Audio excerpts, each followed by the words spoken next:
إنا لله وإنا إليه راجعون. waxa burca maanta ka dhacay subaxnimadii ilaa 10kii barkii runtii waa wax fool xun. waxa la yiraahdaa cunsur carabka lagama dhowro. waa magaalo madaxdii labaad ee Jamhuuriyadda Soomaaliland.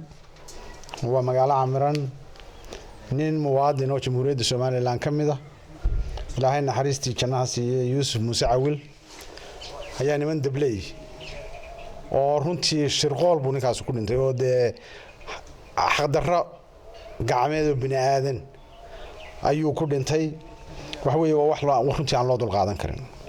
markii warku na soo gaaray taliyaha qaybta Guutaale kaashanle dhexe Guutaale iyo gudoomiyaha gobolka iyo meeyarka rag badan baan ku fadhinay. waanu shir gobolka xafiiska gudoomiyaha gobolka ku lahayn. runtii arrin naxdin gelisay weeye. arrin dhilo oo runtii aad iyo aad u fool xun weeye. waxa runtii baan taliyaha markii baanu amar ku bixinay inuu degdeg nimanka ama nolol ama dhimasho lagu keeno. waxaan u maleynayaa qof kasta oo Jamhuuriyadda Soomaaliland jooga meel kasta oo joogo in falalka caynkaas ay tahay qaaran maxaa ku dhacday dadnimo ahaan iyo dawlad ahaan mid ahaan midnaba aynaan maxaa ku dhacday aqbaleen una dul qaadanay. waxaan leeyahay naxariistii jannaha siiyay Yuusuf Muuse Cawil. waxaan leeyahay qoyskii iyo qaraabadii iyo ehelkii iyo dhammaan Jamhuuriyadda Soomaaliland inuu Ilaahay samiriyo iimaan ka siiyo. waxaan mahadnaq runtii aan la soo koobi karin hawada u marinayaa ciidanka booliiska ee Jamhuuriyadda Soomaaliland taliyihiisii qaybtuu nala fadhiyo oo runtii isla markiiba hawl galay saraakiishii la socotay waxaan ku dhahaa askartii kale la socotay damacsana yani ninkaas inay nolol raggaad maxaan ku dhahdaa gacan ku dhiglayaasha ah inay nolol geeri iyo nolol midun inay ku keenaan. ilaahay wuu ku guuleeyay inay maanta nool yihiin iyagoo naf gooyay. waxaan u sheegayaa ama aan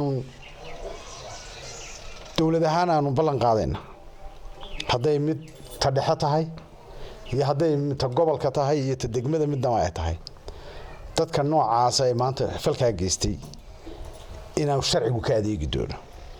macnaheedu yahay wax naxariisa oo loo gelaya ay jirto. baaristu way soconayso. hawsha intii ku lahayd in sharciga la marin doono inaan maxaan ku dhahdaa aan in yarna laga dhimin.